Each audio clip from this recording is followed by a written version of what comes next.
Now, today we're going to be going over right triangle trigonometry. And right triangle trigonometry is basically solving for the sides of a right triangle, and a right triangle is any triangle with a 90-degree angle. We'll be discussing the special right triangles and what will you have to do if there is no special right triangle. There is two special right triangles, a 30-60-90 right triangle, as you can see here, and a 45-45-90 triangle, or an isosceles right triangle, which you can see here. These are the two triangles which are special, and yeah. Now, these special right triangles can play a big part in finding key trigonometric values. For example, let's say we need to find the cosine of 60 degrees, the cotangent of 30 degrees, and the sine of 60 degrees.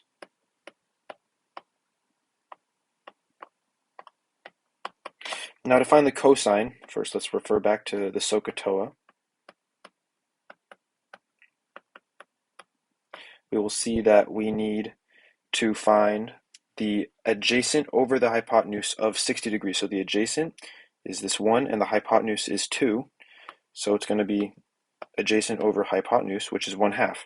The cotangent is the opposite of tangent. So it's going to be adjacent over opposite of 30 degrees. So we have the 30 degrees right here. Now we're going to find the adjacent, which is √3, over the opposite. So adjacent is √3 and opposite is 1. So it'll be √3 over 1, which if we simplify that, it'll be just √3. Now, finally, we're going to go over the sine of 60 degrees. 60 degrees again is right here. Sine is opposite, which is going to be √3 over hypotenuse, which is 2. So it'll be √3 over 2. Cool. So you can also do this for any of the other trigonometric functions, sine, cosine, tangent, cotangent, secant, and cosecant. Now we're going to take a quick look at a isosceles right triangle. This is another one of the special right triangles as we just reviewed a second ago. And we're going to also solve some of the different trigonometric functions. We're going to go over it. One of the ones we're going to go over is the cosine of 45 degrees, the tangent of 45 degrees, and the cosecant of 45 degrees. Once again, we're going to refer back to SOHCAHTOA.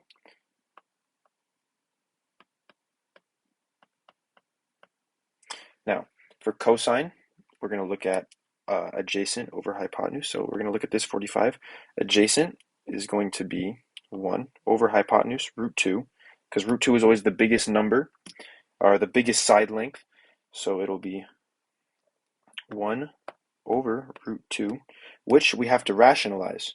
So we have to multiply times √2 over √2, which is just going to be √2 over 2 for your cosine of 45 degrees.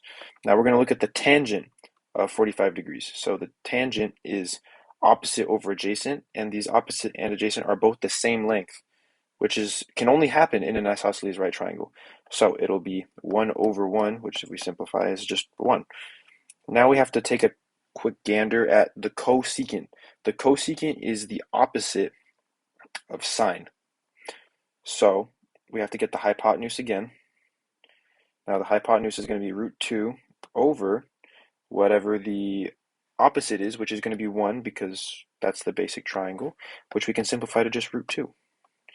This is some examples. Once again, you can use any of the 6 trigonometric functions for your isosceles right triangle. Now, if we look at this, as I stated prior, there might be a case where you have a 30, 60, 90 triangle, but the sides of the triangle will not be exactly 1, 2, and √3, but they will be proportional to this base triangle, which we have right here. So let's say, for example, we have 12, 6, and 6√3. In this example, we can see, just by taking a quick look, that it is scaled up by 6. So we see here it's 1, here it's 6. So it's scaled up times 6. So 2, 12, √3, 6 √3. Okay. Now we can also do trigonometric functions for this triangle too. It makes no difference. It is just proportional to that. And we can also use this in any other time that, let's say there's a missing length, you can use this proportional triangle to solve for that missing length. But that's a problem for another day. So we're going to look at cosine of 60 degrees for our new triangle, the cotangent of 30 degrees, and the sine of 60 degrees.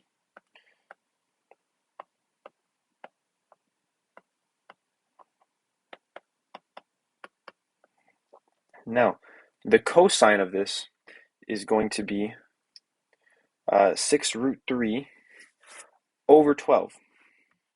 So 6 root 3 over 12 equals, if we simplify the 6 and the 12, 1 over 2, so it'll be root 3 over 2. Now I'm going to show you guys something kind of cool. After we finish solving these three little problems, we're going to find the cotangent of 30 degrees, which is going to be root 6 over 3 over 6, adjacent over opposite. So it's going to be 6 root 3 over 6 equals, cross these out, 1, 1, which is just root 3, simplified. Now the sine of 60 degrees is 6 over 12.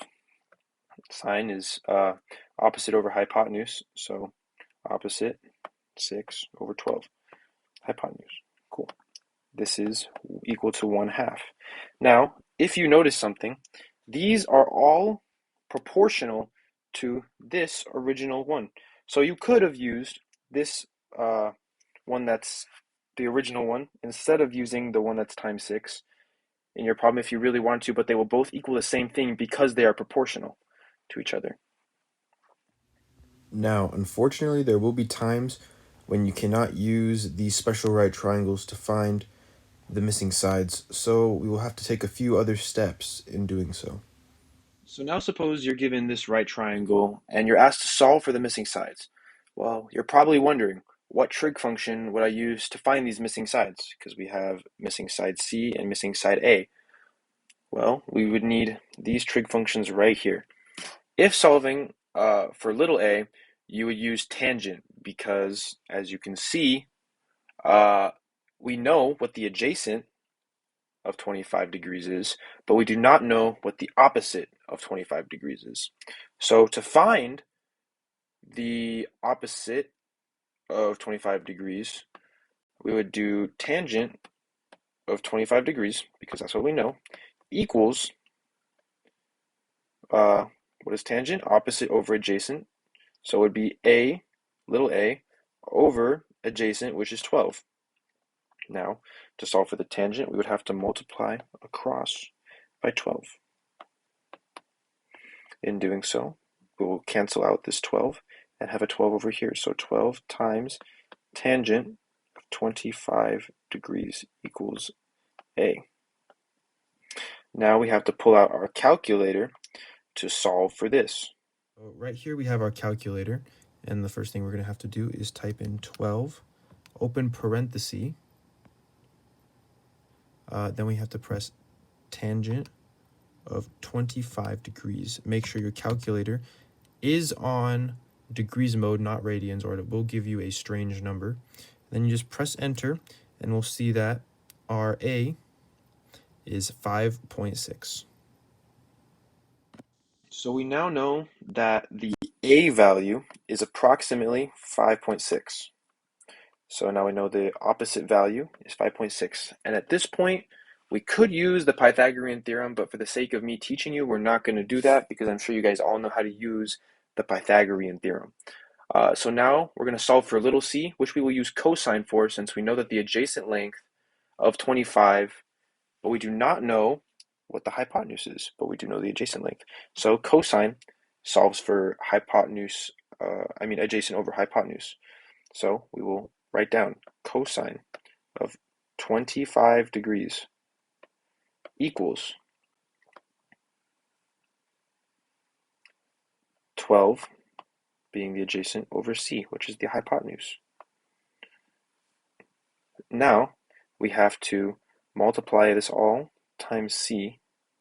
So it's going to be c times the cosine of 25 degrees equals 12. And to isolate the c, we're going to divide by cosine of 25 degrees and get that c equals 12 divided by the cosine of 25 degrees. Now we have to pull out our calculator once more. In pulling out our calculator, we can now type in 12. Sorry, let me make the brightness a little bit better. 12 divided by the cosine of 25 degrees. Once again, make sure that your calculator is in degrees or it will not give you the right number. So the cosine of 25, which is equal to roughly 13.2. Now that we know our hypotenuse is roughly 13.2, we now know all of the missing lengths of our triangle. And if we really want to go a step beyond that, knowing that this is a right triangle here, we can solve for this missing degree. So it'll be 180 minus 90 minus 25, which is 65 degrees. So now we know this missing length too, just to go a little bit above and beyond here. And we solved this entire triangle. Cool. Now, if we wanted to, with this new triangle that we found the missing lengths for, we could solve for any of the 6 trigonometric functions, and we're going to do a few as an example. So the first thing we're going to do is write down our SO, CA, TOA, just to help us out a little bit. And we're going to solve, I think, for the cosine of 25 degrees, the sine of 25 degrees, and the cotangent of 65 degrees. So, the sine is opposite, or the cosine is adjacent over hypotenuse, which is 12 over 12 over hypotenuse of 13.2. Now we're just going to leave it as a fraction so you guys can see what's really going on here. So it's adjacent over hypotenuse. For sine, it's opposite over hypotenuse, so it's going to be 5.6 over 13.2, which is the hypotenuse. Now, for cotangent of 65 degrees, this is our cotangent. So 65 degrees is up here, and our cotangent is the opposite of our tangent, so it's going to be adjacent over opposite. So which is our adjacent is going to be 5.6 over our opposite in this case, which is different than the 25 degree, is 12. It's going to be 5.6 over 12. Now you could do this for all the other trigonometric functions. So there's 3 other ones, but we're just going to go over this for now. If you want, you can go above and beyond and solve for all 6, but just for practice reasons, this is all we're going to do.